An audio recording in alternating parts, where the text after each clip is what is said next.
Now we need to clean the cucumber. You need about 1 cup of cucumber for this recipe.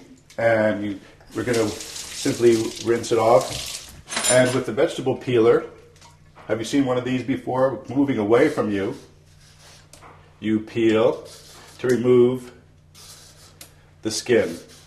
It's very thick and it's not easy to digest. So you want to remove that.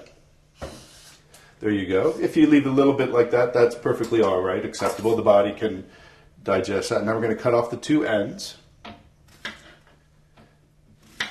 And now we're going to slice it lengthwise. Okay, we got our 2 halves. And now again we want to remove the seeds. So simply taking a tablespoon, we're going to run it along the center. You don't need to get them all out the first time. Go a little bit at a time. Take 1/8 of an inch. We'll get it out without ruining the fruit. There's that half. Nice. And then here's our other half. Very easy. And again, those seeds would be kind of nasty and watery.